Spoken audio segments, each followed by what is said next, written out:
booklet, no? Kaya kung meron po kayong mga nakaligtaan, may mga booklet naman po dyan, hindi kayo naka-attend, may mga booklet po dyan, dyan po tayo kumukuha ng mga itinuturo sa bawat linggo. At ito po ay mas lalo tayong lumalim sa mensahe ng natapos na gawa ng Panginoong Hesukristo. Nung nakaraan, pinag-usapan po natin why we study the Bible o the Word of God. Napakahalaga na maintindihan natin kung bakit nga ba natin pinag-aaralan yung salita ng Diyos. Bakit nga ba natin pinakikinggan tuwing Sunday o magkaroon tayo ng mga fellowship, nagkakaroon tayo ng pag-aaral ng salita ng Diyos. Kasi nung last Sunday, napag-usapan natin na mahalaga yung Word of God. Yung Word of God ay nakita natin, ay tinuturo sa atin kung sino siya. To know Him more.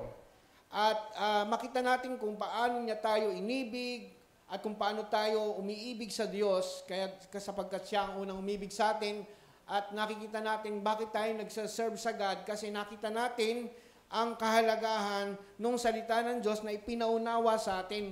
Bakit nga ba tayo nagsaserve sa God? Hindi dahil para tayo maligtas, kundi siya ang unang nagligtas sa atin, siya ang unang nagmahal sa atin. At karapat-dapat lang po siya na sambahin, paglingkuran ng bawat isa sa atin. No? Naunawaan natin ang layunin kung bakit tayo nagsaserve. Meron tayong tamang motibo. Hindi tayo nagsaserve para sa ating sarili, kundi yung right motives ay inilagay ng Diyos sa atin to serve Him. Na napakaganda po na kapag binabasa natin ang salita ng Diyos, yun pala, isa palang pribilehiyo na isa ka sa pinili ng Diyos. Sa dami-dami ng mga tao sa mundong ito, pinili ka ng Diyos. Sabi mo sa iyong katabi, pinili ka ng Diyos. Okay, ginagawa natin to out of love. Sa magitan ng pag-ibig ni Kristo, ang pag-ibig ni Kristo ang nag-uudyok sa atin. Nabasa natin yan sa Bible, sinabi rin ni Apostol Pablo na sa pamagitan ng pag-ibig ni Kristo na nag-uudyok sa Kanya, siya ay naglilingkod sa Panginoon. Kaya habang pinag-aaralan natin ang salita ng Diyos, marami po tayong natututunan. At nakita natin na sa pamagitan ng salita ng Diyos, nagkaroon tayo ng pagkaunawa na tayo po'y tagumpay. We receive success. We receive prosperity. We receive wisdom. We receive good health and knowing sa pamagitan po ng pagkaalam sa salita ng Diyos, nakita natin na tayo po'y pinagtagumpay, tayo po'y pinagpala, tayo pinaburan, tayo malakas, malusog, tayo magaling. Magaling sa anumang karamdaman, tayo po ay iniingatan ng Diyos, we are protected, at tayo po ay merong security. We are secured sa kamay po ng Panginoon. Amen? Kaya nakita natin, the big idea nung ating napag-aralan ng karaan, the Word of God is alive and active. Buhay at makapangyarihan.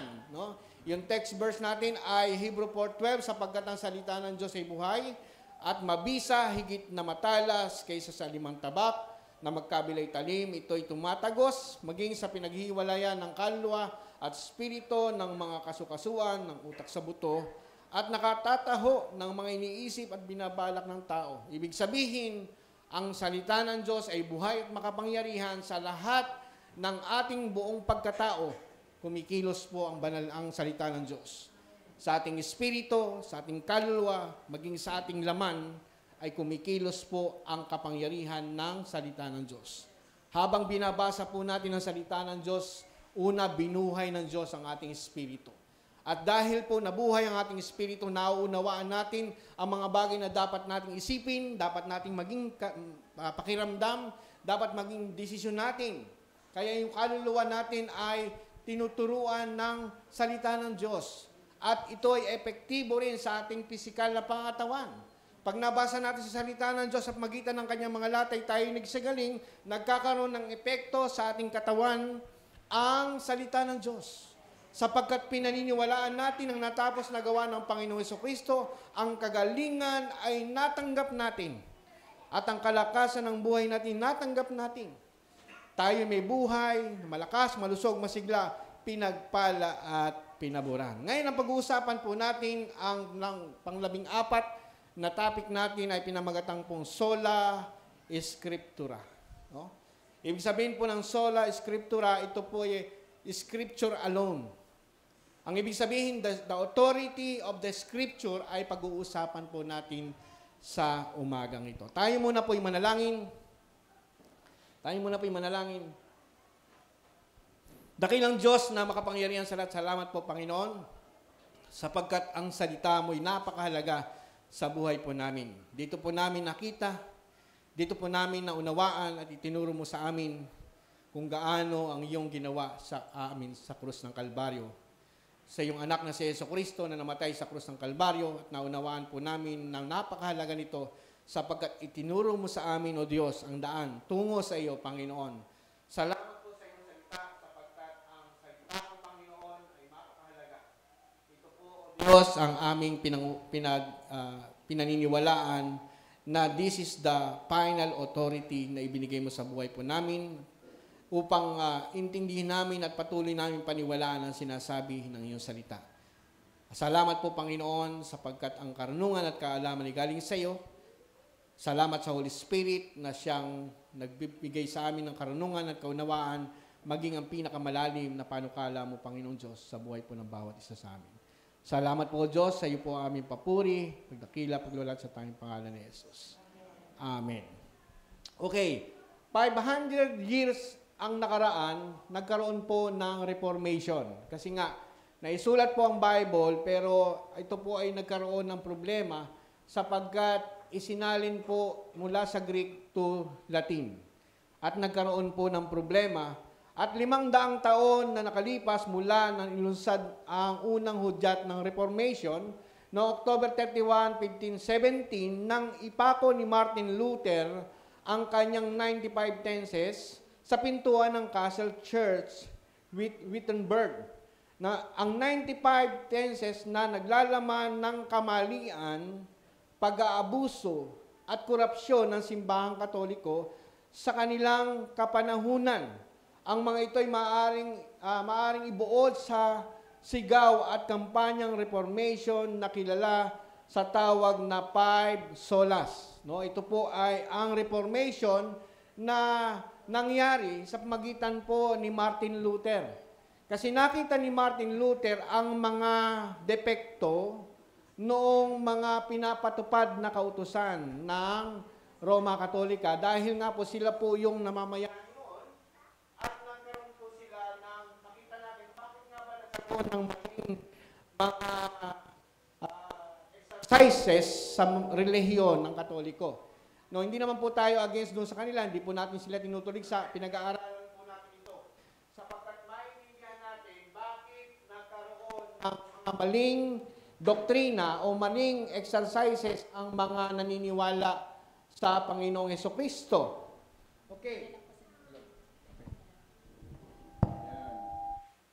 Hello. Yun.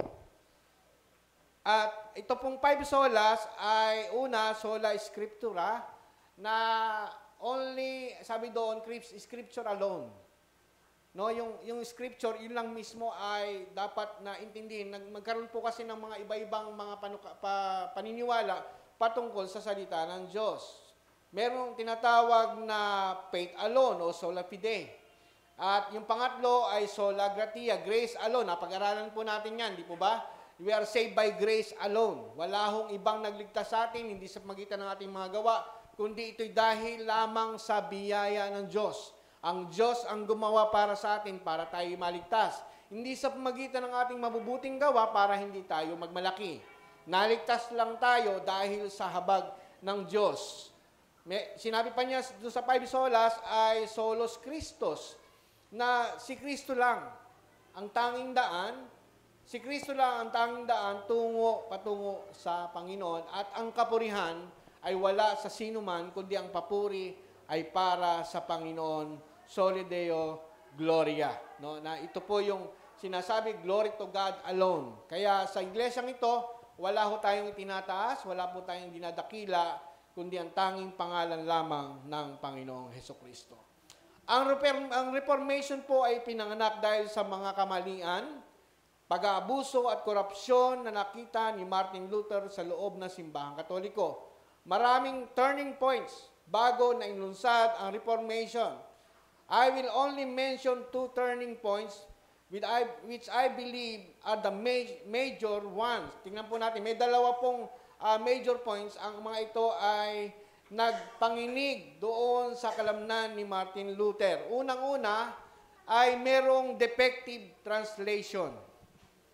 No? Kasi nga po, yung mula sa Greek, tinranslate sa Latin Vulgate. No? Nagkaroon po ng translation kasi ang original text, ang original salin po ng Bible ay Hebrew and Greek. No? Yan po yung kinasihan.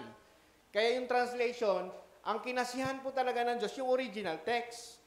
Kaya lang, dahil nga po sa defective translation, kasi hindi ho talaga ukma yung translation. Kasi nung araw, may mga translation na, kunyari po King James, kapos po yung English nung araw. Kaya ho, hindi ho, merong defective pa rin ng translation. Pero nakikita natin dito, doon sa ginamit po ng Roman Catholic ay mula sa Greek to Latin Vulgate. Sabi po rito, ang defective translation ng Latin Vulgate sa salitang repent o repentance. Mula sa original Greek word, ang Latin Vulgate ay sinalin na ginawa ni Saint Jerome noong 382 AD sa utos ni Pope Damascus I.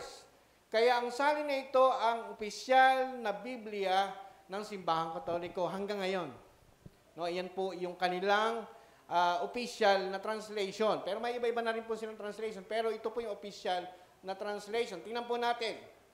Tingnan po natin yung error ng translation. Matthew 4:17. Sabi po rito, from the time Jesus began to preach and to say, repent, for the kingdom of heaven is at hand. Sabi po sa King James Version. Pero sa Latin Vulgate translation, ito po ang sabi, for the time Jesus began to preach and do penance, for the kingdom of heaven is at hand. Maging mapunahin po tayo, ang ibig sabihin po ng repent sa original text ay metanoia. No, metanoia, ang salitang repentance ay metanoia, ibig sabihin po ng metanoia ay galing po sa dalawang pinagsamang salita. Una, meta, ang ibig sabihin po ay change. Pag sinabing meta, change po yan. Ang salitang noia, ang ibig sabihin ay mind. Kapag pinagsama po, ang literal na kahulugan nito ay change of mind. Kaya ang repentance ay hindi sorry. Minsan ay apology. Minsan ganyan po ginagawa ng repentance. I am sorry. Pag sinabing I am sorry, alam mo na kung sino nagsabi noon, pero inuulit pa rin. Nauulit pa rin. Kunyari, nagkamali ka, nagkasala ka, Lord, sorry po sa aking mga nagawang kasalanan. Kinabukasan, uulitin na naman. Kasi walang change of mind. Ang ibig sabihin po ng repentance ay hindi pagko-confess lamang, kundi pagbabago ng kaisipan, metanoia, change of mind. Pero, sa salin po ni Saint Jerome, na do penance, na ang literal na ibig sabihin po sa wikang Pilipino ay magpenitensya ka. Kapag ikaw ay nagsisisi, kailangan mong magpenitensya. Ganun po ang turo. Kaya mula doon sa Espanyol, nung dumating po ang Espanyol, ang mga Pilipino, oo na lang ng oo. Kasi hindi nila naunawaan ang salita ng Diyos. Salamat po sa Diyos, kasi sa lumaypas na panahon, pinaunawa sa atin na meron tamang pagkaunawa sa salita ng Diyos. Meron pong mga depekto ang mga translation. Ang original text po ang kinasihan ng Diyos. Yan po yung tamang, kumbaga, yan yung tamang salita ng Diyos na binigay po sa atin. Pero, kaya kailangan po nating maintindihan sa pag-aaral ng salita ng Diyos, tingnan po natin ang iba't ibang klase ng mga translation. Gumamit po tayo ng iba-ibang translation para makita natin kung ano ba talaga ang sinasabi ng salita ng Diyos. Yung salitang do penance ay magpenitensya. Kaya po, yung pagkaintindi ng mga unang nakaunawa sa Panginoon, ang mga Katoliko, ay ang ibig sabihin ng pagsisisi ay penitensya. Paghihirap sa sarili. Meron pa hubang ganun ngayon? Di ba meron pa? Na kapag nagkamali, naku, malaki yung kasalanan ko, nagawa ko, ito ang aking panata. Ako'y magpapapako sa krus. Ako tuwing mahal na araw para ako'y maging malinis sa harapan ng Diyos, ako'y magpepenitensya. Kasi yun po yung tinuro ng simbahan. Na kapag gusto mo magsisi, kailangan mong magpenitensya. No? Kaya nga po dahil sa maling salin, ito ay nagserbisyo lamang sa simbahang Katoliko. Isinalin sa Greek word, mula doon sa Greek word, papunta sa Latin Vulgates, ay nagkamali na po ng pangunawa. Yung repentance na naging due penance. Yung repentance na change of mind, na kailangan mo lang baguhin ang iyong kaisipan, kailangan mo lang maintindihan na ang pagsisisi ay pagbabago ng kaisipan na malaman mo na mali ang iyong ginagawa at kailangan mo itama ito kasi mali nga, naintindihan mo, naunawaan mo, ay itinuro ng simbahang Katoliko na due penance. Kaya, yun po yung problema sa defective translation. Ang salitang ito ay may kinikilingan. Pagka sinabing due penance, may kinikilingan, may pinoprotektahan, at hindi serbisyong totoo lamang. No, hindi parang GMA. No? Dapat ang tunay na salin ay para sa kapakinabangan ng lahat ng mababasa regardless of their religious persuasion. Ano man yung kanilang perspective sa relihiyon, dapat lahat ng sulat sa Bible, lahat nakikinabang. Pero itong ginawa nila, para lang sa kanila yon. Sila ang nakikinabang dito. Ang saling ito ay napuna ni Martin Luther nang ito'y kanyang ihambing sa original text. Pinag-aralan po ni Martin Luther yung Greek word at doon sa Latin Vulgates. No? Ang repentance ay hindi nangangahulugan ng doing penance. Magkaiba po ang dalawang ito. Ang penance, ang major sacrament ng Catholic Church. Isa sa major sacrament, yung due penance. Tumutukoy sa confession and self-mortification. Na yung paghingi ng tawad at para maging matuwid sa harapan ng Diyos, pangungumpisal at pagpapahirap sa sarili ay naglalayong mapatawad, pagpalain, maligtas yung kanyang sarili. In short, this is the performance-based approach to God. Ibig sabihin, ikaw mismo, sa sarili mo, para maging karapat-dapat ka sa harapan ng Diyos, gumawa ka ng paraan. Magkumpensal ka, gumawa ka ng paraan para maging karapat-dapat ka sa harapan ng Diyos. Dahil na po ito sa depektong salin.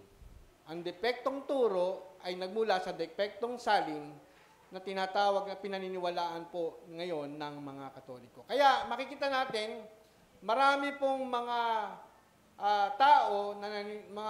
tao na sila po ay naglalakad ng nakapaa. Nakita na po ba kayo noon? Itong mahal na araw, makakapansin po kayo, no? Nung minsan napunta po kami sa gawing Sambales. Nakadamit ng itim, punong-puno ng itim. Talagang nakadamit siyang itim. Pati muka, itim na ganon at nalalakad ng nakatapak. Pag nadaanan po kami, naramdaman na namin talaga na iba yung espiritu. Iba yung espiritu ng Diyos at iba yung espiritu nun. Pero ginagawa nila yon para sa kanilang pagkaunawa, ito ang magbibigay sa kanila ng kalinisan at katwiran sa harapan ng Diyos. May naglalakad ng paluhod mula sa pintuan ng simbahan papunta doon sa altar. No? Meron pang sinasaktan ng sarili. Diba? Makita po natin dyan yung talagang, anong tawag doon? Patakdugo ang tawag doon. Penitensya. Bago yun magpenitensya, ginuguhitan ng blade sa likod. No? Para magdugo, kasi hindi naman talaga magdudugo pag, nilalagyan po ng blade noon. Bine-blade po yung likod para bago magpenitensya. Sinusugatan ng sarili upang masunod lang ang utos ng simbahan mula sa depektong salin. Mula isang verse lang po yun, no? Depektong salin ang nangyari. Sa isang verse pa lang po yun. Napakarami pong verse na naisulat at merong mga bagay po na sinusunod nila dahil mali lang po yung pagkakaunawa. Ang tunay po na pagsisisi ay hindi doing penance. Ang tunay na repentance ay hindi ayon sa salitang kabaitan, kundi ayon mismo, no, sa kabaitan ng Diyos. Hindi dahil sa kabaitan mo. Nakakita po ba kayo ng nagpepenitensya dyan? Habang nagpepenitensya, nakita yung kaaway, nakipagsintukan. Hindi pa tapos yung pagpepenitensya. Yung habang nagpepenitensya, lasing, tapos nakita yung kaaway, talagang iniwan yung pagpepenitensya, pinuntahan yung kaaway at nakipagsuntukan. No? Totoo po nangyari yun. No? Madalas po mangyari yun. No? Bakit kasi? Kasi nga hindi change of mind. Mali ng pagkaunawa. Kasi ang tunay na pagkaunawa sa salita ng Diyos ay change of mind na maintindihan mo na ikaw ay pinaging matuwid dahil sa kabaitan ng Diyos. Hindi dahil sa ating mga gawa. Sabi nga sa Romans 2:4, "O do you despise the riches of His goodness, forbearance, and long-suffering, not knowing that the goodness of God leads you to repentance." Ang kabaitan at kabutihan ng Diyos ang nagdadala sa atin sa pagsisisi. Hindi yung kabaitan natin, kundi yung kabaitan ng Diyos sa buhay po ng bawat isa sa atin. Ang kabaitan ng Diyos, the goodness of God, ang naghahatid sa atin sa pagsisisi. Repentance means change of mind. Hindi ang ating sariling kabaitan ang nakapagpapabago, ay hindi ang ating sakripisyo, kundi ang sakripisyo ni Kristo doon sa krus ng Kalbaryo ang nagpabago sa atin. Kaya tayo natutong umibig sapagkat ang Diyos ang unang umibig sa atin. Kaya tayo naging mabait. No, tingnan niyo ang katabi. Kaya yan naging mabait. No? Dahil sa kabaitan ng Diyos. Kaya nga sabi, binabago niya tayo araw-araw. Hindi natin alam, dati ganun tayo, pero ngayon, iba na. Kaya sabi ng awitin, iba ka na. Kitang-kita mo, iba ka na. Kasi nga, naging iba tayo, naging maayos tayo sa buhay natin dahil sa tamang pagkaunawa doon sa sinabi ni Kristo sa krus ng Kalbaryo, tayo po ay pinapaging banal, pinapaging matuwid. Hindi dahil sa pagsunod sa kautusan, tayo po ay naging karapat-dapat at naging matuwid sa harapan ng Diyos dahil sa Kanyang biyaya lamang. Amen? Yun po naging problema. Defective translation. Kaya pagka ho tayo nag-aaral ng salita ng Diyos, ay gumamit po tayo ng iba't ibang translation. Huwag po tayong manatili sa isang translation lamang. Okay, be careful with the translation. Tingnan po natin. Ngayon, higit na kaysa dati ay naglipanan na po yung mga defective translation. Kaya dapat maging maingat kapag ang translation ay nagsaserve lang sa kanilang simbahan at hindi sa kabuuan ng katawan ni Kristo, dapat po tayong magduda.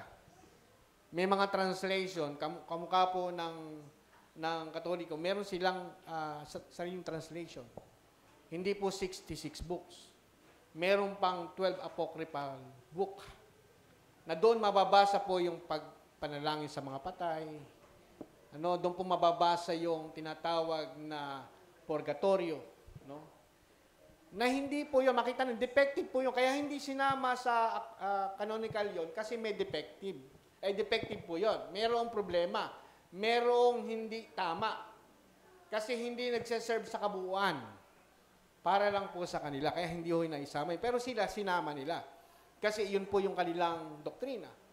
Kapag ang pastor po ay nakatuon lang sa kaniyang paboritong salin o version at hindi gumagamit ng ibang salin o kaya hindi gumagamit ng original na salitang Griego o Hebreo, lalo na sa mga maselang bersikulo o doktrina, dapat kang magduda. Dapat kang magduda. Bakit tayo ngayon, salamat po sa Diyos kasi dati hindi naman ako nagkaganon hindi mo nag-aaral ng original text. Pero doon pala, mas malinaw. Kaya nung nag-aaral po kami ng hermeneutics, napakaganda nung hermeneutics kasi sinasalin yung mga translation ngayon, ipinaliliwanag doon sa original text, nakikita natin na mas malinaw. Kasi ang kinasihan ng Diyos, yung original text na Hebrew and Greek word. Pag sinalin, makikita natin, yun pala. Yun pala yun. Hindi pala ito. Kasi nga, nagkakaroon ng malinaw. May mga pastor pong ganon. Hindi, King James lang. Huwag kang magbabasa ng NIV, huwag kayong magbabasa ng ESV, huwag kayong magbabasa ng GNT, o ano man yung kanilang translation, ayaw nila. Doon lang sila. Pero yung pong King James, yung unang translation nito, hindi ho kumpleto yung English nung araw.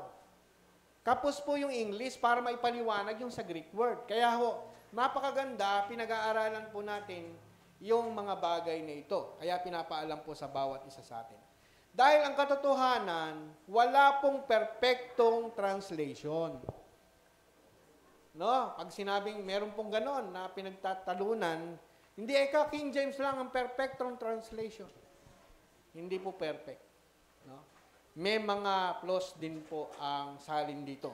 Kaya dapat ikumpara po natin yung mga salin mula sa translation patungo doon sa tinampo natin sa Greek word o Hebrew word para maging ayos po yung ating doktrina o pagtuturo. No? Kailangan po natin itong maintindihan. Maaaring itong gawin ngayon.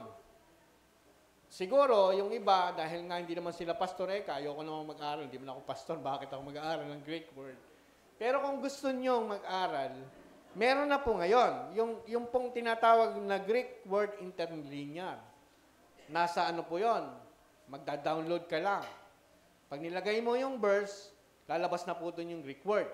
Tapos sa bawat word ng Greek word, mayroong paliwanag kung ano ang kahulugan nung paliwanag na yon. Yung by past, yung din by past tense, future tense, nandun po lahat. Kaya naiintindihan na po ng mga tao ngayon. Kaya ito pong panahon na ito ay panahon ng pagkaunawa dahil sa biyaya po ng Diyos. No? Panahon po ito ng kaalaman. Lumipas na po ang panahon ng kamangmangan, kaya intindihin po natin, huwag po tayong amen ng amen sa sermon ng pastor. Amen? Diba ganon, di ba? Pag sinabing amen, amen na, hindi naman naintindihan. No, pag sinabing ng pastor, amen! Nalipungkatan, nakatulog, amen! Hindi naintindihan. Kaya maging maintindihin po tayo. Magbasa po tayo, mag-aral tayo, magsuri tayo, maigi upang hindi po tayo nadaya ng mga bulaang pastor o maling turo. No? At hindi ko po alam kung ano tingin nyo sa akin kung bulaang pastor po ako. Pero tinuturo lang po natin ay pawang, katotohanan, serbisyong totoo lamang. No? Yun po yan. At pangalawa, yung tinatawag na sale of indulgence. Ibig sabihin, ang pangalawa, ang pagbebenta ng mga indulhensya. Meron po bang ganon hanggang ngayon? Nagbebenta ng indulhensya. Ang indulhensya po ay papel o sertipiko na binibili upang mapatawad ang iyong mga kasalanan. Ganyan po ngayon, no? Sa simbahan, ganyan. Maaari mong bilhin ito upang kapag ikaw ay mamatay, hindi ka nadadaan sa purgatorio. Tayo naman, walang purgatorio absence in the body, presence in the Lord. Yan po ang paniniwala ng mga mananampalatayang Kristiyano. Pero sa iba, meron pang pupurgahin ka pa. No? Para maging malinis ka, pupunta ka sa purgatorio, para maging malinis ka bago ka pumunta sa langit. Yun po ang pagkakaiba. No? Yung paniniwala nila, dahil mali ang translation, nagkaroon sila ng mga paraan para magbenta. No? Para mambudol. Maaaring bilhin ito upang kapag ikaw ay mamatay, hindi ka nadadaan sa purgatorio. Diretso ka na sa langit. Dahil sa panalangin ni Pope o Papa, panalangin po ni Pope yun o ni Papa, ay maaari mo rin itong bilhin para sa mga kasalanang gagawin mo pa lang. Meron pong sulat na ganon. Bibilin mo yon para ikaw ay diretso na sa langit. Iba-iba ho presyo noon. Noong nakaraan lang, may nagbebenta ng lupa sa langit, sa Amerika. Marami rin bumili. Bakit? Maling translation, maling pagpapaliwanag, maling turo, maraming hindi nakakaunawan, may people perish because of lack of knowledge. Napahamak po sila. Kasama nito ang pagbibenta ng kandila. Sino po sa inyo naniniwalang binibenta ang kandila? Panalangin at misa. May bayad po yun. Kaya pag hindi Katoliko, hindi pwedeng dumaan sa simbahan at hindi pwedeng ilibing sa Catholic cemetery. Dati pwede. Ngayon bawal na. Bakit? Kasi hindi ito kikita. Alam niyo po sa sementeryo, pagka undas, may wisik. Pinakamura po yata ngayon, 20 na eh. Isang wisik, 20 sa puntod. Baka hindi lang po. Kasi yun po yung paraan nila para makapunta sa langit. Yun po yung turo. Kapag winisikan, diretso na sa langit at hindi na mapapahamak. No? At yung pagbibenta ng panalangin o ng misa o ng kandila, ang mga ito'y meron pang kategorya. Merong tinatawag na special at merong tinatawag na regular. No? Pagka patay at may gusto mo yung special na misa, mahaba-haba yun. Maganda-ganda yung ang message. Pero pag regular, maiksi lang yun. Dadaan lang halos. Kasi may bayad po yun. Iba yung regular, iba yung special. May bayad po yun. Bakit nangyari yun? Kasi nga, doon sa mula noon, kung ano yung translation ng Latin Vulgate to Greek word, doon na sila, kaya yun po yung official translation nila. Ginagamit nila yon. Hanggang ngayon, ginagamit po nila yon. Ang mga ito ay marami pang iba ay hindi matanggap ni Martin Luther. Yun po yung nakita ni Martin Luther, hindi niya matanggap na ito'y gawain ng simbahan. Nagsimula ang korupsyon sa loob ng simbahan nang gawin ng Roman Empire ang Christianity na ang kanyang opisyal na relihiyon. Ang Christianity po ay hindi relihiyon. Ang Christianity po ay relasyon kay Kristo. Hindi po relihiyon. Pero dahil po sa Roman Catholic, yun po ay sinabi ng Roma na ang Christianity ang opisyal na relihiyon, nagsanib na po ang politika at ang relihiyon. Kasi Roman Empire at ang Roman churches, tinatawag, yung relihiyon. Naging talangmak ang korupsyon, hindi lang sa material, pinansyal, higit sa lahat sa spiritual. Naging talamak po, nagkaroon ng mga problema. At yun po ang hindi matiis ni Martin Luther, kaya po siya nagkaroon ng Reformation. Ang sabi po ni Martin Luther, my conscience is captives to the Word of God. Kaya po nagkaroon ng paghihimagsik si Martin Luther kasi naintindihan niya, naunawaan niya, nakuha siya ng tunay na salita ng Diyos. Parang tayo. Nakot tayo, hindi lang natin nakot yung message of grace, kundi yung grace mismo ang nakakuha sa atin. Kaya tayo laging nangangaral ng salita ng Diyos ng mabuting balita ng message of grace. Bakit hindi maintindihan ng iba? Dati wala naman yan. Yung grace na yan, wala naman yan. Gusto nila kalahati, may biyaya, kailangan may gawa ka rin. 50-50. Ang 50-50 sa ambulansya lang po sinasakay. Pero katotohanan, 100% dahil po sa biyaya ng Diyos, tayo ay naligtas. Hindi sa pamagitan ng mabubuting gawa. Ganon din po si Martin Luther.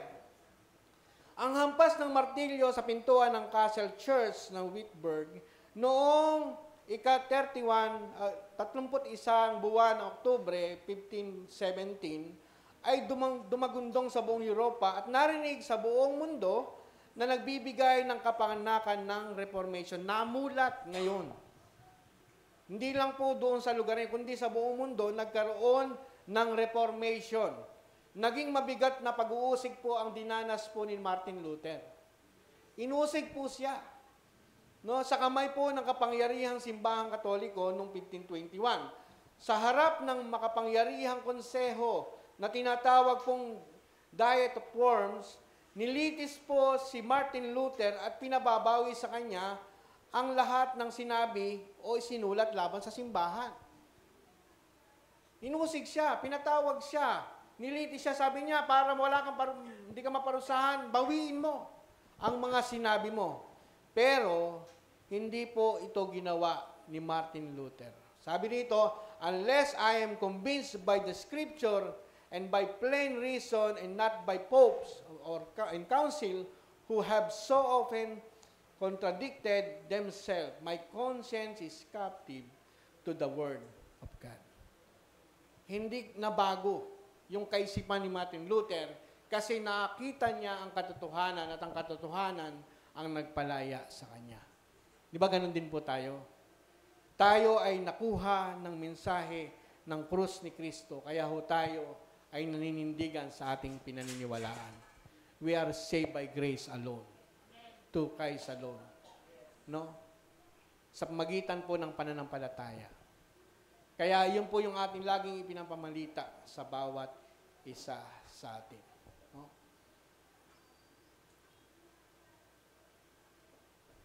Sabi ni Martin Luther, I cannot and I will not recant his son. I can do no other.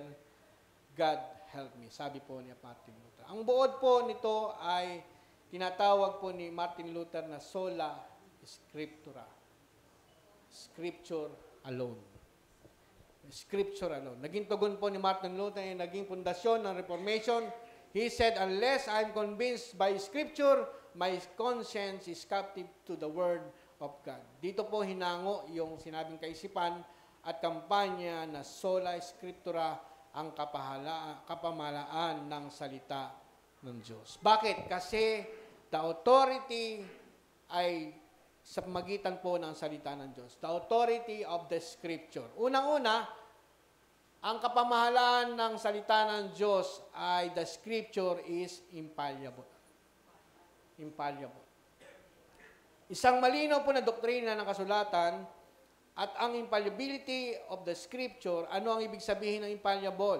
Ibig sabihin po ng infallible simply means incapable of making mistake. Walang mistake, no? Sa wikang Pilipino, hindi maaaring magkamali ang kabuuan ng salita ng Diyos. We have 66 books, no? Lahat po na yon ay walang kamalian. Kabuuan, walang kamalian. Kaya po hindi sinama yung Apokripa kasi nga sa canonism, mayroong kamaliang nakita. Kaya hindi isinama, no? At sabi nga doon na sabi ng Psalms 19 verse 7, isinulat ng salmista, sabi po rito, the law of the Lord is perfect, reviving the soul. Pag sinabing perfect, mayroon mali ba? Mayroon bang kulang?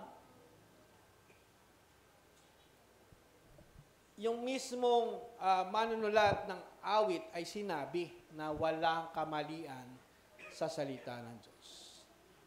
Ang inisyal at mabilis na kaisipan kapag nabasa natin ang the law, ay ang 10 Commandments o 10 utos yung ating iniisip. Hindi dapat palaging ganito. Hindi lahat ng the law ay tumutukoy sa 10 utos o 10 Commandments. No? Ang 10 Commandments ay laws, and they are part of the law, but not the whole law. The law is bigger than 10 Commandments. Parti lang po yun. Yung 10 Commandments, parti lang ng kautusan. Kasi, sabi nga doon sa Jewish Bible, ang ibig sabihin po ng law ay the Torah, o Adonai is perfect, restoring the inner person. Sa binasa natin kanina. The law ay galing sa original Hebreo na Torah.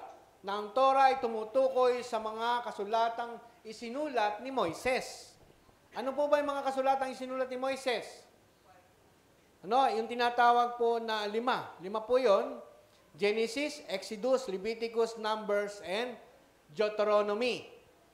Ang kautusan ay dumating sa Exodus 20. Kaya meron pang Genesis. Genesis, Exodus, Leviticus, Number, yun po yung bumubuo ng Torah, ay hindi tumutukoy lang sa 10 Commandments. Ang ito'y isinulat, ang Torah ay isinulat, pero ang Torah ay mga kasulatan. No? Okay. Ang mas malawak na kahulugan ng Torah ay ang kabuuan ng kasulatan ng Lumang Tipan. Ang Old Testament Scripture ay mayroong tatlong mahalagang dibisyon. Una, Torah, the Pentateuch. Genesis, Exodus, Leviticus, Numbers. Deuteronomy. 5 po yun, no? At yung pong tinatawag na Nebim ay yung sulat ng mga propeta. At yung pangatlo, yung Ketubim, ay mga writings. Kaya kung minsan, ang tawag nila sa written Torah ay Tanakh.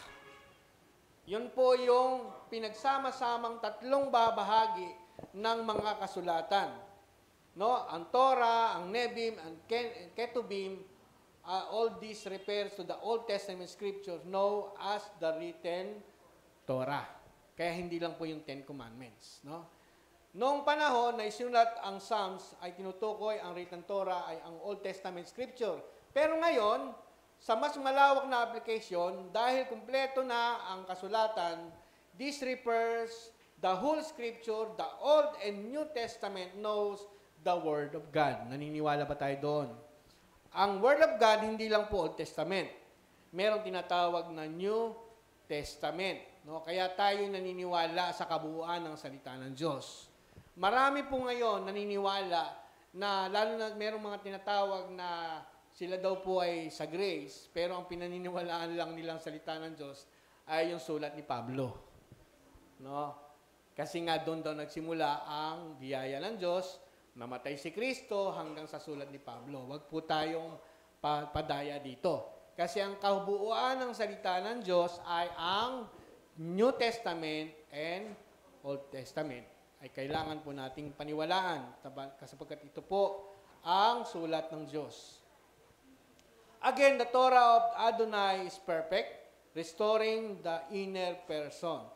This can be read as the Word of God, of the Word of the Lord is perfect. Ang salitang perfect ay salitang Hebreo na tanin, na ibig sabihin na ang literal na kahulugan ay without blemish, without spot, ano pa sabi dyan?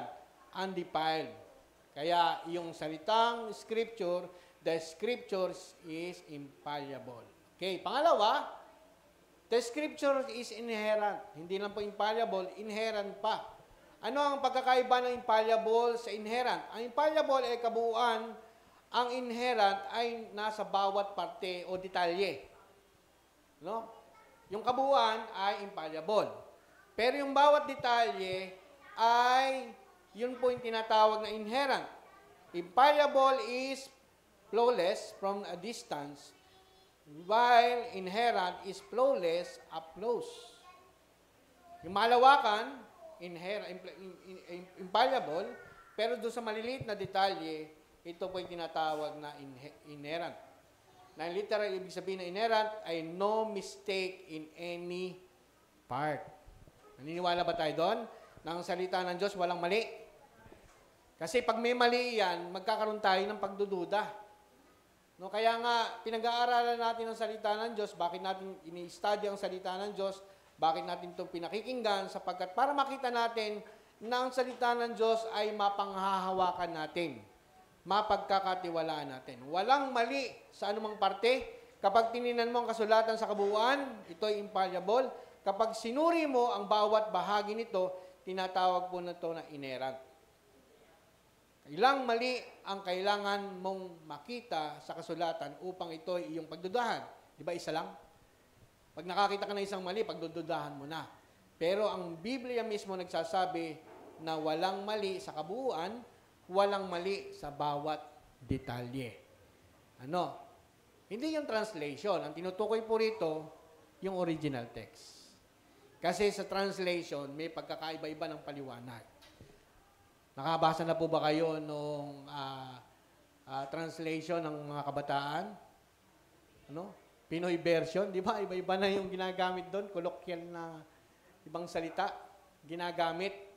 Kasi iyon, translate sa kabuuan lamang ng kahulugan nung istorya. Hindi po word by word. No? Kaya nagkaroon ng maling mga implikasyon sa pagbabasa ng Bible. Pag binasa niyo po yun, parang ayaw mo nang basahin. Kasi may jejemon. Jejemon po yung mga word na ginamit doon. No?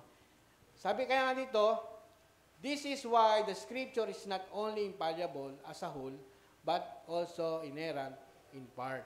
Sabi ng Proverbs 30 verse 5, every word of God is flawless. Naniniwala ba tayo doon? He is a shield to those who take refuge in Him. Paano mo pagkakatiwalaan? Paano magiging sanggalang ang salita ng Diyos kung merong mali? Kaya nasabi po ni Solomon na ang salita ng Diyos ay flawless. Kasi pag flawless, pwede mong mapagkatiwalaan, pwede mong maging shield. Nakakita na ba kayo ng shield? Di ba? Covered ka. Kung butas-butas yung shield mo, maaaring tamahan ka ron. Kasi may flaws, di ba? Pero ang salita ng Diyos, mapagkakatiwalaan po natin. Ang ibig sabihin, walang anumang mababasa sa kasulatan na mali. Ang mga pangalan ng tao o lugar o maging mga pangyayari na naitala dito ay tama at totoo. Hindi po katulad ng ilang bahagi ng Apokripa na may mga fiction. Ibig sabihin, invented names, merong mga inimbentong pangalan, mga inimbentong mga tao, inimbentong lugar na sabi doon, unverified. Hindi malinaw. Hindi marinaw, no? Yung mga taong naisulat doon, kaya hindi na isama. Pero dahil po yun po yung doktrina ng Katoliko, sinama po nila yon. Kaya may panalangin sa mga namatay na, makakabagan niyo po, sumalangit nawa po ang kanyang kaluluwa. Di ba meron ganon? Na napakaraming parasal, yung mga mahirap na walang parasal sa impyerno na diretso. Kasi walang perang pamparasal. Yung mayaman na damakmak yung mga pera, pwedeng magparasal araw-araw, pupunta sa langit, diretso na, wala na sa purgatorio kasi purgang-purga na, diretso na sa langit. Yun po yung ibig sabihin na dahil lang po sa mali na pagsasalin o yung maling ginamit na mga salita ng Diyos, nagkakaroon ng maling kaunawaan at katuroan. Sa tunay na kasulatan, walang mali po. Yung original Greek word, 66 books, Old Testament and New Testament, puro tama po ito. Ang pahayag nito sa kabuuan ng pagtatala ng bawat bahagi at salita nito. Every word of God is flawless. The scriptures is perfect as a whole and perfect as a part, both infallible and inerrant. Kaya po yan na naging perfect kasi move po yan ng banal na Espiritu. Amen? Naniniwala tayo doon? Hindi ho yan. Maraming tao nagsasabi, sulat lang yan ng tao. Madalas marinig ninyo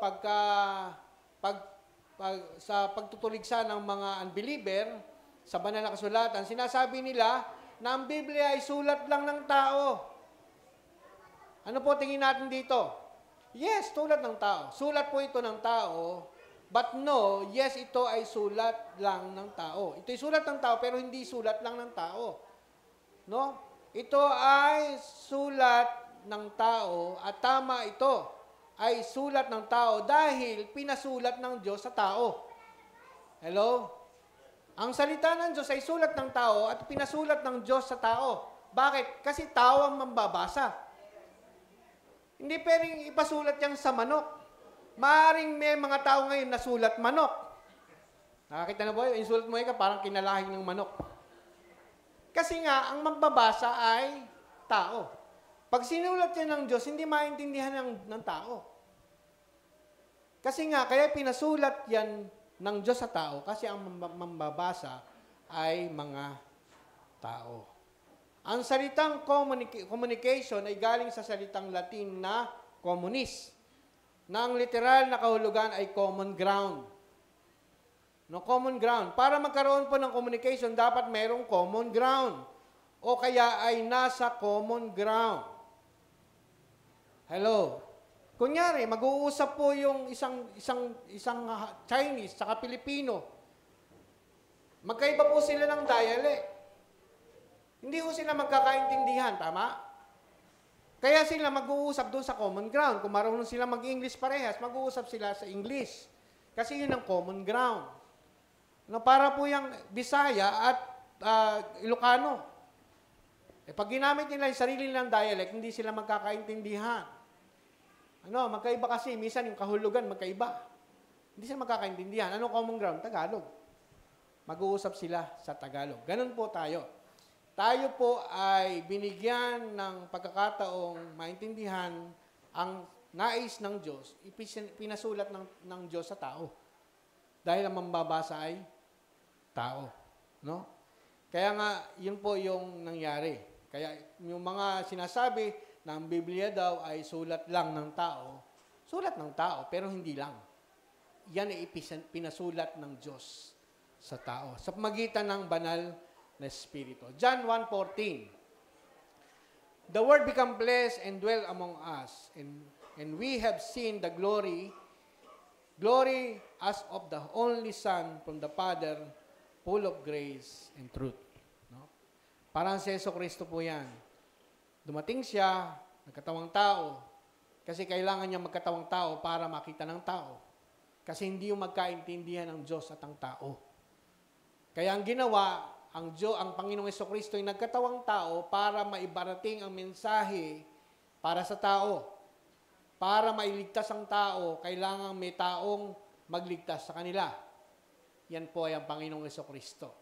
Hindi siya Diyos, no? Hindi siya Diyos lang na pumunta rito, kundi siya Diyos na nagkatawang tao para mamatay siya sa krus. Kung hindi siya mamamatay, hindi po siya makapagliligtas.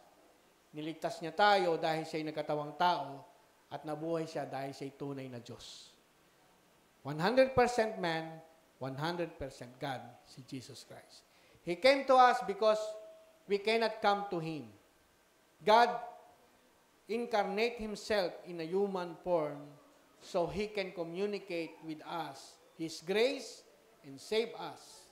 Amazing po, di po ba?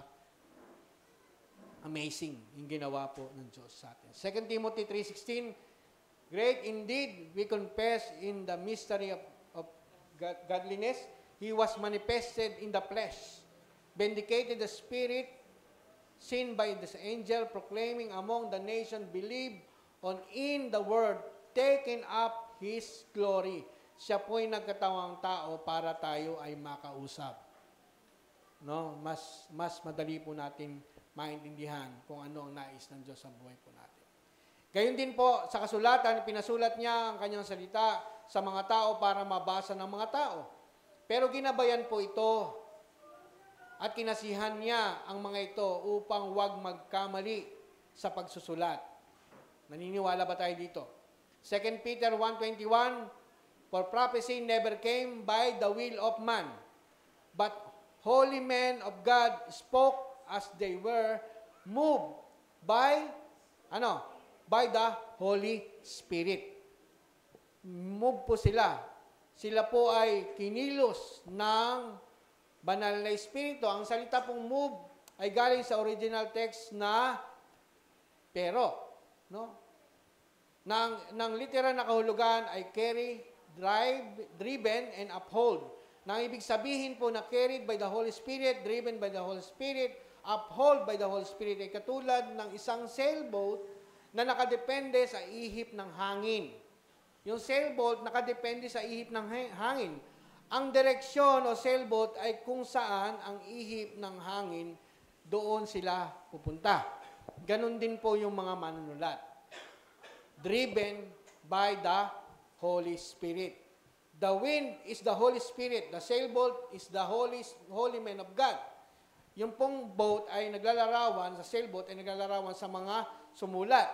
Pero yung driven by the Holy Spirit, yun po yung nagbibigay ng direksyon sa mga manunulat. No? Napakarami pong manunulat ng salita ng Diyos, pero walang pagkakakontra-kontra.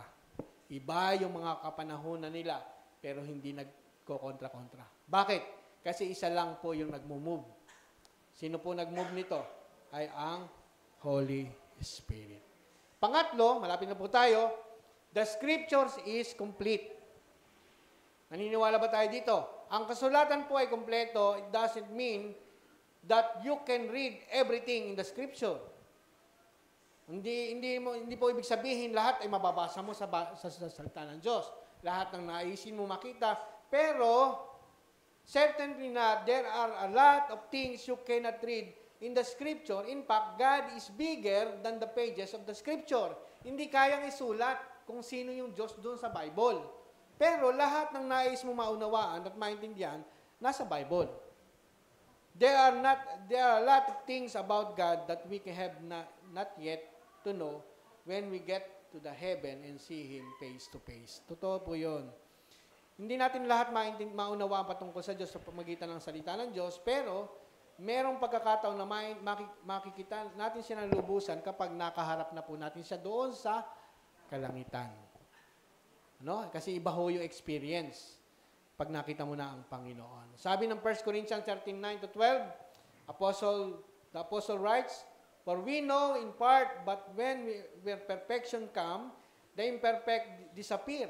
Now we see but a poor reflection as in a mirror. Then we shall see face to face. Now I know in part, then I shall know fully, even as I am fully known."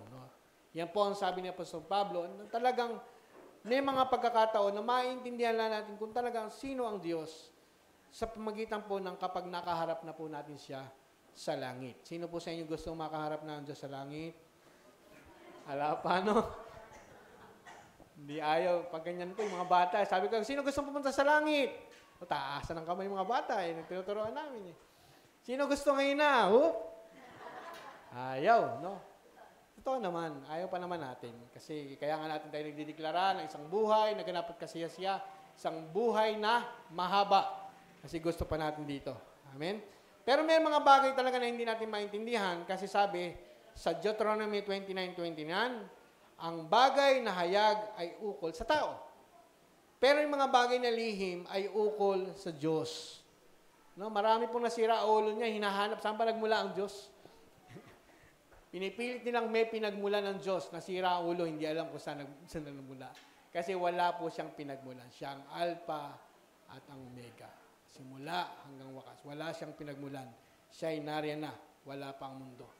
Siya ang gumawa ng mundo. Ang kasulatan po, ang mga bagay na hayag, ito'y kumpleto para sa bahagi ng buhay natin. Kaya kumpleto po yung Bible, basahin lang po natin. Kaya hindi ho na natin maintindihan, hindi natin binabasa. Basahin po natin, hindi ho pahirap ang pagbabasa ng Bible. Yun po ay journey na masayang journey. Kapag nagbabasa ka, nakikita mo kung gaano pa kabuti ang Diyos sa buhay mo.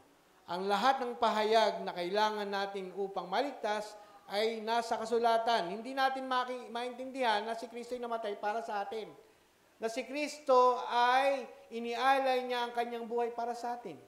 Hindi na natin makikita na dahil lang pala sa biyaya tayo naligtas kung hindi natin nabasa, nadinig sa salita ng Diyos. At hindi lang yon, marami pa. Marami pang pagpapala na makikita natin sa salita ng Diyos sa buhay po ng bawat isa sa atin. Tandaan po natin, sabi sa Proverbs 3:30, verse 5 and 6, every word of God is flawless.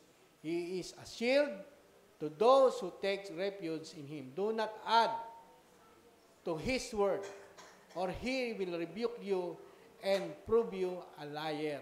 Tingnan po natin, huwag natin dagdagan. Huwag natin bawasan. Kung ano sinabi ng salita ng Diyos, ay yun ang ating paniwalaan. Marami po ngayon dagdag bawas. Dinadagdagan, binabawasan. No? Pag sinabi, ganito ang sinabi ng Bible, ibigay nyo ang inyong ikapo. Ninanakawan nyo ang Diyos. Tapos dadagdagan niya. Hindi kayo mapupunta sa langit kasi walang magnanakaw sa langit. Dinagdagan ba o hindi? Dinagdagan. Kasi binigyan ng kahulugan, yung ninanakawan nyo ang Diyos. Kaya walang pupunta sa langit na magnanakaw. Hindi po ba ganon? Dinadagdagan, binabawasan. Kung ano sinabi ng salita ng Diyos, tingnan po natin. Kanino ba sinabi yon? Di ba meron akong sinend sa FB? Yung lang yun, simply follower ng Grace Revolution, no? Pero alam niya na tatlo yung kinakausap sa Bible. May Hudyo, merong Hentil, at merong mananampalataya. Pag sinabi sa Hudyo yun, huwag nating angkinin. Pag sinabi sa mananampalataya, angkinin natin kasi sa mananampalataya yun. Pag sinabi sa Hentil, sa kanila yun. Kaya tingnan natin, sa pagbabasa ng Bible, tingnan natin, sino ba kausap? Sino ba kausap? Minsan may mga tao, epal eh. Hindi naman siya kausap, inaangkin niya yun. Ang Kristiyano, maging maayos lang po tayo. Tingnan natin, kanino ba sinabi yung verse na yon? Tandaan natin, ang Bible ay napakahalaga. Maging maingat kayo sa pakikinig. Ang orientation po natin dapat, the verse is the voice of God. Kapag walang verse, may nakikipagtalo sa'yo, walang verse. Sinasabi niya, hindi mali ang pangunawa mo, hindi sa biyaya, kailangan may gawa. Kailangan gawa lang, walang biyaya. Nakikipagtalo, hindi mo obligasyon na siya'y paniwalaan. Kapag walang verse, hindi mo obligasyon na paniwalaan siya o ang ibig sabihin, check po natin. Kamang may verse, okay po yun. Naintindihan. Tingnan natin yung verse na sinabi. Kaya ang final authority, the verse is the voice of God. Kung ano yung verse, yun ang sinabi ng Diyos. Hindi yung pinaliwanag niya. Kasi minsan, may mga tao, bibigay ng verse, ano ba ang pakahulugan mo sa verse na yan? Ibig sabihin, yung tao mas matalino pa doon sa verse. Binibigyan ng pakahulugan yung verse. Yung verse po malinaw na. Sa kanya po yan nagmula. Kaya namamali, binibigyan pa ng ibang pakahulugan. Base sa kanilang karunungan. Okay, may tinatawag po na neo-orthodoxy. Noong 19th century, mayroon pong filosofiya na lumabas na ang tawag ay neo-orthodoxy. Nang ibig sabihin ng neo ay new o bago, ang orthodox naman ay standard. Kaya ang ibig sabihin nito ay new standard. Ito ay dahil sa mula noong 15th century, naging standard ng kasulatan o tinatawag na sola scriptura. Iyon po yung paniniwala dahil nga kay Martin Luther, merong sola scriptura. Ngayon, may lumabas. Dahil dito, may mga kaaway na po ang kasulatan, nagpauso ng bagong kaisipan na tinatawag nila itong neo-orthodoxy. Na sinasabi nila na ang Biblia ay spiritual comments ng mga tao noong panahon na ito'y isinulat. At dahil mayroon na tayong mga bagong spiritual na karanasan, dapat magkaroon ng bagong spiritual comments na bumubuo ng bagong Biblia. Gusto nila baguhin yung Biblia. Kasi yun po ay sabi nila, sa kanila yun, unang panahon nila yun. Iba na ngayon. Kaya kailangan may bagong Biblia. Hindi na po. Ang Biblia po ay naisulat dahil ang Diyos ang sumulat nito, hindi po siya bound ng time. Kung ano yung naisulat noon, hanggang ngayon, ay ito po ay effective. Ang final authority ng naisulat noon hanggang ngayon, ay ito po ang final authority ng Diyos sa bawat isa sa atin. Naniwala po ba tayo doon? Kaya mahigpit po na sinasabi ng kasulatan, bawal po ang dagdag bawas. Do not add, sabi sa Deuteronomy 4:12, do not add to what I command you and do not subtract from it. But keep the commandments of the Lord, your God, that I given to you. No? Yun po yung sabi. Sabi sa NIV, see that you do all the commandment, you do not add and it or take away from it. Huwag mong babawasan, huwag mong dadagdagan, sapagkat ang salita ng Diyos ay kompleto, walang kulang, walang pagkakamali. Amen? Sabi pa ng Revelation 22 verse 18 to 19, I warn everyone who hears the word of the prophecy of this book, if anyone adds anything to them, God will add to him the plagues described in this book. And if anyone takes words away from this book of prophecy, God will take away from him his share in the tree of life and the prophets in the holy city, which are described in this book. Malinaw po na pinaalala bago matapos ang salita ng Diyos, huwag babawasan, huwag dadagdagan ang salita ng Diyos. Bakit?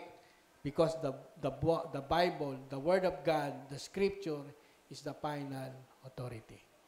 Amen po. Ano po yung life application? Maniwala tayo. Maniwala tayo as a whole. The Scripture is infallible. Kabuuan, walang mali, walang kulang, walang mistake doon sa salita ng Diyos, maging doon sa mga detalye. Maging sa mga detalye, the Scripture is inerrant.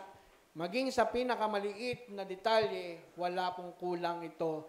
At ang sabi ng salita ng Diyos, the Scripture is complete. Amen? Naniniwala tayo doon? The big idea po is the Scripture is the final authority. Pag walang verse, huwag kayong maniwala at hindi ka obligadong maniwala. Pag walang verse. Lagi niyong tatanungin, pag meron kayong nakakausap, meron silang idea, meron silang paniniwala, ano yung verse? Ano yung verse na sinasabi mo? Pagka walang verse, hindi ka obligadong maniwala sa kanya. Kasi ang pinaniniwalaan natin, the Scripture is the final authority. Amen po ba? Sige po, tayo po'y manalangin. Ama, maraming salamat po, Diyos, sa iyong salita, sapagkat tunay nga sola Scriptura ay tinuro mo sa amin na yung salita mo lamang, Panginoon, ang aming paniniwalaan. Sapagkat ito yung authority, the final authority na binigay mo sa amin na amin pong dapat paniwalaan. Kung ano sinabi ng salita mo, yun lamang ang aming susundin. Maraming salamat po, Diyos, sa karunungan at kaunawaan. Salamat po sa Banal na Espiritu na siyang nagpapaunawa sa amin. Maaaring hindi po namin maarok sa ngayon yung mga bagay na aming pinag-uusapan. Pero alam po namin na ang salita mo ay madaling unawain kung ikaw ang nagpapaunawa sa amin. Salamat po, Diyos, sapagkat ang kaisipan mo, Panginoong Jesucristo, ay nasa amin. At ang Banal na Espiritu ang nasa amin na siyang maging ang pinakamalalim na panukala mo sa amin ay amin pong maunawaan. Salamat po, Diyos, sa authority ng iyong salita. Naintindihan namin, naunawaan namin ang lawak ng iyong biyaya. Kung paano mo kami niligtas, kung paano mo kami pinatawad, kung paano mo kami pinapaging banal. Dahil sa iyong mga naisulat sa mga bagay na pinagawa mo at na ginawa ng Panginoon Jesucristo sa krus, ay naintindihan po namin ang kasaganaan ng iyong biyaya. Salamat po, Diyos. Tunay nga, Panginoon, ang lahat ng ito ay dahil sa iyong natapos na gawa sa krus ng Kalbaryo at amin po itong pinasasalamatan. Salamat po, Diyos, ay po aming papuri, ang aming pagdakila, paglulad sa tayong pangalan ni Jesus. Amen. Palakpakan po natin ang Panginoon. Okay, maganda po bang mag-aaral ng salita ng Diyos? Sino sa inyo nakatuklas ng kasaganaan ng kanyang biyaya? Pamalita po natin. Huwag po natin hayaan na tayo-tayo na lamang nagkikita. Ilang taon na po tayo dito sa lugar na ito? Magdadalawang taon na tayo. Sino po yung nakikita nyo? Tayo lang din, diba? Ang ibig sabihin ko po, kung maganda ang naranasan natin sa Panginoon, kung maganda ang salita ng Diyos na natutunan natin, huwag nating sarilinin. Bahagi natin sa iba. Kasi ang ibig ng Diyos, ang lahat makaalam ng katotohanan. Tayo po ay gospel bearer. Sino sa inyo ang gospel bearer po tayo? Hindi lang po tayo gospel bearer, grace bearer po tayo. Pamalita po natin ang salita ng Diyos. Ngayon, tinatawagan ko na po si Pastor Paul.